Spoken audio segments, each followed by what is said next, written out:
Hey everyone, welcome back to another Mattel Amber Collection review. Today we're taking a look at the Jurassic Park 3 male Velociraptor. It's been a really long time since I've been excited for an Amber Collection Raptor. If you've been a long-time fan of the channel, you know I kind of have this love-hate relationship going on with the Amber Collection, but I'll get into those reasons a little bit later on into the review. I ended up getting this figure from Target, actually pre-ordered it a couple months ago and it shipped the other day. It retails for $29.99 and it's also available on Amazon, and cases of this figure are shipping from Entertainment Earth, but I'll leave a link to that Target listing down below in the description. So let's just do a quick rundown. Around this time, 2 years ago, the Amber Collection debuted with the JP1 Raptor. 2 years later, this male Velociraptor is the 7th Raptor in the line so far. And I know a lot of people kind of got turned off to the line, including myself, because of the overabundance of Raptors. But I have to say, when Mattel revealed this thing, it looked absolutely incredible. I was still, preparing myself to be disappointed when actual in-hand images started showing up, because, we all know with Charlie, the paint scheme was drastically changed from the prototype to the actual release figure. But I was really happy to see that it looked exactly like the promotional images, and I have to say this Raptor is damn cool looking. I'm happy I picked it up. Still hasn't sucked me back in yet, Amber Collection. You got a lot of work to do, but this Raptor is definitely helping a little. So let's just go over the package really quick before we crack this awesome looking figure open. Comes in the standard Amber Collection packaging that we've been seeing since the line started. Got Velociraptor down here in light gray lettering. You have Jurassic Park 3 Amber Collection logo up here. And then turning the box around, you get a picture of the JP3 male Raptor, how it looked in Jurassic Park 3. And then you got a little, short little paragraph right here. The Velociraptor distinctly communicates with the pack while hunting and searching together for stolen eggs on Isla Sorna. With unique quills on the top of the head, the Velociraptor will stop at nothing to retrieve these prize items. The way it just points out the quills, it sounds like it was actually important to them trying to track down the eggs. So anyways, enough about the packaging. Let's crack this figure open and take a closer look. Alright, let's start with a nice 360-degree view of the male Raptor. This is a beautiful looking figure. I love how the paint scheme came out on here. I think it's the best painted figure in the Amber Collection so far. And Mattel actually went the extra mile and resculpted the head. The head, the lower jaw, and the front part of the neck are totally resculpted. When the JP3 Raptor was announced for the Amber Collection, a part of me thought that Mattel was just going to reuse all the same parts and just gave it to the JP3 Raptor color scheme, but I'm happy that they went the extra mile. Now, my figure does suffer from a quality control issue, but we'll get into that a little bit later on when I zoom in on the figure. I've been pretty lucky with quality control issues on my Amber Collection figures. I know some people have had some major issues with them, but I've been pretty lucky, and it looks like my luck ran out. But, getting back to that color scheme, just so much going on in there. I just love that vivid white stripe running down the male, the splashes of red. The quills look great. There's some awesome scale detail on the head, and I just think it's a really nice figure. Who would have known the battered, abused, overused Raptor mold actually produced one of the best figures in the line. Now, the other issue I have with the line is, we're 2 years into the line now, and all that we've been offered are mid-sized dinosaurs and a couple, 2-packs with smaller dinosaurs.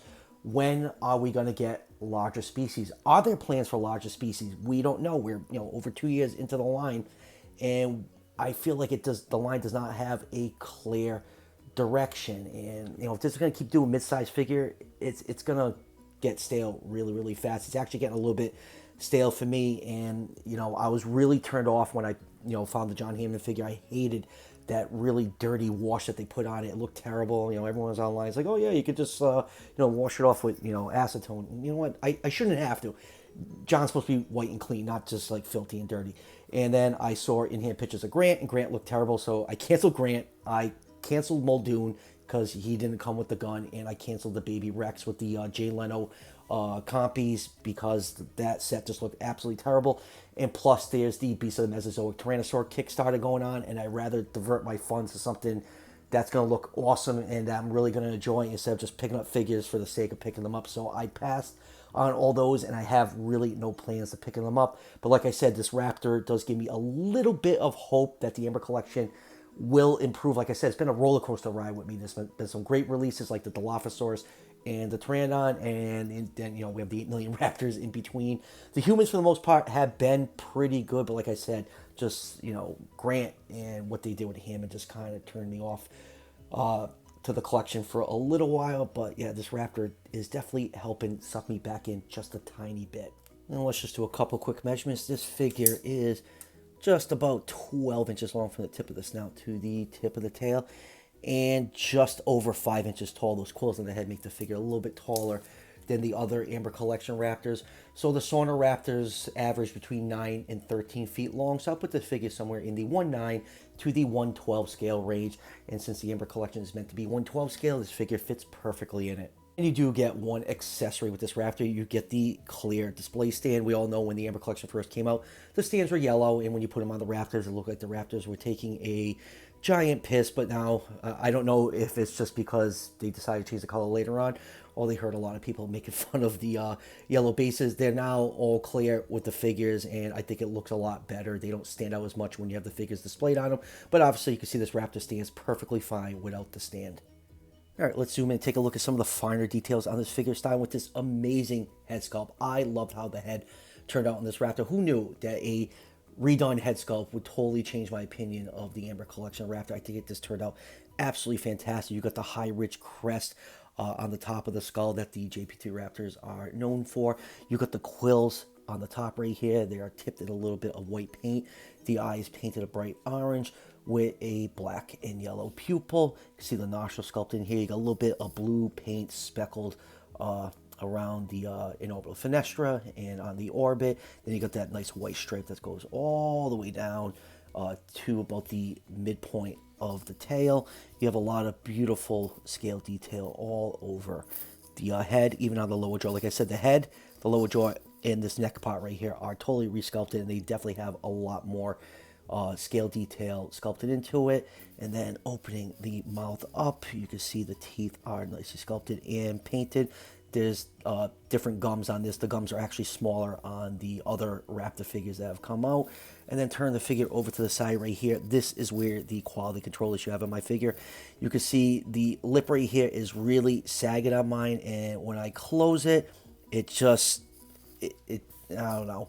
I don't know if it's misassembled. I'm going to try heating it up with like a hair dryer, because it looks like this lower jaw piece isn't fully clipped in, and maybe I can straighten it out so it closes flush. I mean, it does not close completely flush. On the other Raptors, the jaws did close pretty flush, so that is just bugged me. It does kind of look like it's snarling a little bit, but it's definitely a quality control issue with this piece. I'm going to do my best to fix it. And then going down to the neck, you can see all these different paint apps on here. I just, with the main line, Mattel really does like using multiple paint apps, and they've been a little bit better with the Amber Collection, but this one is just, there's paint apps everywhere in this figure, and it just really feels like a figure meant for collectors, and that's what the Amber Collection is meant to be. And this figure actually feels like a collector piece. And going down to the lower body, you can see the arms have some nice splotch on it. I love the red on the inside of the palms on the male Raptors. Same thing on the feet. The back of the feet and underneath the feet are red.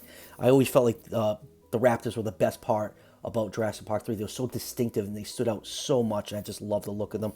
Hopefully the female is next. I would, put money on it. That would be the next Raptor released in the line, because I think that one's going to look incredible if they put that much effort into painting the female as they did with the male. And then going down to the body, you can see more of those beautiful paint apps. Turning it over from the top, you get some nice red markings along the back with those two white stripes. And then going down to the legs, the nice fine scale detail. Some more markings even on the calves of the legs. Just paint apps all over this thing. And on the underside, you have a nice cream coat for the belly. It goes all the way down to almost the tip of the tail. The tip of the tail is actually painted a bright red color. Let's get the camera to zoom in on that. And then going down to the tail, you got more of those nice dark markings with the white stripe. And then you go back to a lighter gray color. So yeah, this figure is just absolutely beautiful looking. Just love how that head sculpt came out. Now for articulation, the mouth can open up that far, and there's another joint for the upper jaw to allow it to open up just a little bit further. The neck joint right here moves back just a little bit, and then the base of the neck, you get some nice downward and upward movement. You get some nice side to side movement with that neck joint. It can also rotate 360 degrees. Going down to the front arms, they can swing out. You get nice bend at the elbow, and they are on a joint, which allows you to rotate the arm. Same thing with the hands. They're on a swivel, and you can turn them 360 degrees.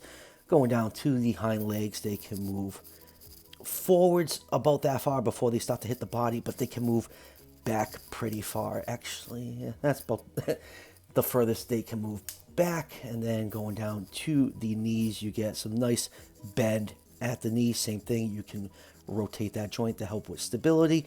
And then at the ankles, they can stretch out and they can bend that far. Same thing, they're on a hinge, so you can swivel them.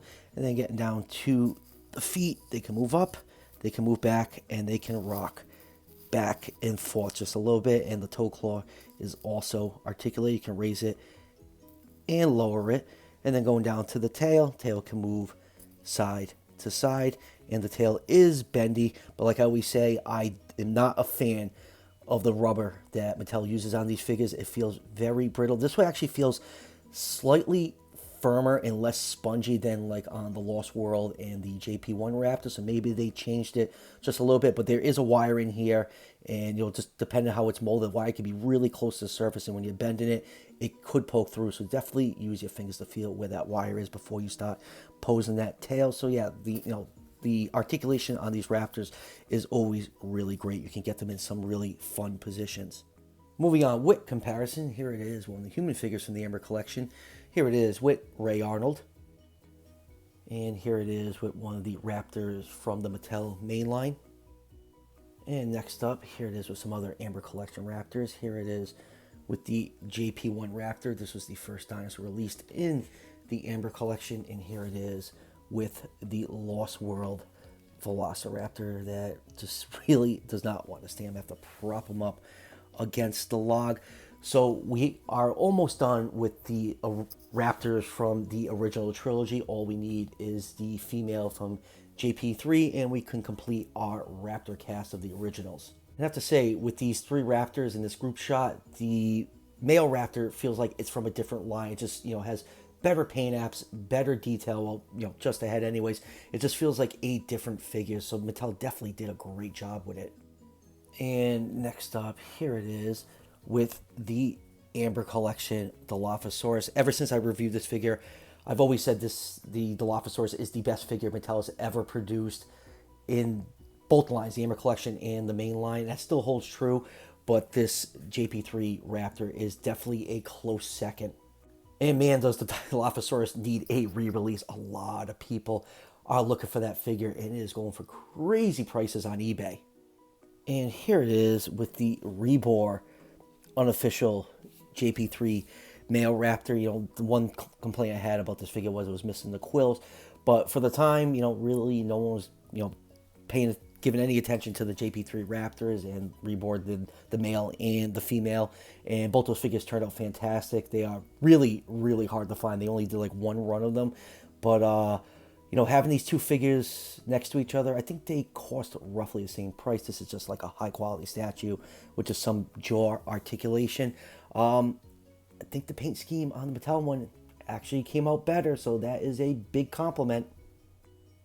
And next up, here it is with the Beast of the Mesozoic Dromaeosaurus, if you prefer your Raptors fully feathered. And lastly, let's do one more Beast of the Mesozoic figure. Here it is with their amazing looking Pachyrhinosaurus. Now, for those of you that are unfamiliar with Beasts of the Mesozoic, they are high quality, fully articulated dinosaur figures. Kind of similar to the Amber collection, but it's doing the Beasts of the Mesozoic line a disservice comparing them to the Amber collection. They are, I think in my eyes, far superior, better built, better paint apps. They are also more expensive, so yes, that factors into it. But if you're looking for larger species to display with your main line and the Amber collection, these figures actually work quite well with both lines. And right now, there's only a couple more days left for the Kickstarter. There's the Tyrannosaur Kickstarter going on, and some of those Tyrannosaur figures look absolutely gorgeous. I just can't wait for that Dino Riders inspired Tyrannosaurus Rex. And that's going to be a big figure. It's going to be like 27 inches long. And, we just don't know if Mattel has plans for anything bigger than this price range in the Amber collection. So these are definitely scratching my larger articulated dinosaur itch for the time being. So final thoughts on this new Amber Collection Raptor. If you can't tell by now, I absolutely love this figure. I think it's one of the best figures in the Amber Collection. It's definitely the best painted figure in the entire line. That resculpted head just adds new life to the overused Raptor mold. Just love how the quills came out, all that nice detail. Beautiful paint apps all over the figure, so definitely a winner in my book. But just because I love this figure doesn't mean the Amber Collection has me fully sucked in yet. It's going to be really interesting to see what they have planned going forward. As of right now, they haven't shown off any of the next wave of figures. Yeah, there's been a couple leaks. I think there's a baby Ceratops and a Pyroraptor. So it'll be really interesting to see what those look like. But yet again, more small and mid-sized dinosaurs. We need big, articulated dinosaurs for the Amber Collection to feel like a fully complete line. And one other thing, if you happen to have the old Rebor theropod nest, it actually makes a good diorama piece that goes great with these Amber Collection Raptors, so you can recreate, a couple scenes from JP3. It's actually look fantastic when Mattel eventually comes out with the female Raptor with this nest. So that will do it for the review. I still got that Dinoscape Metria Canthosaurus. I keep talking about my review.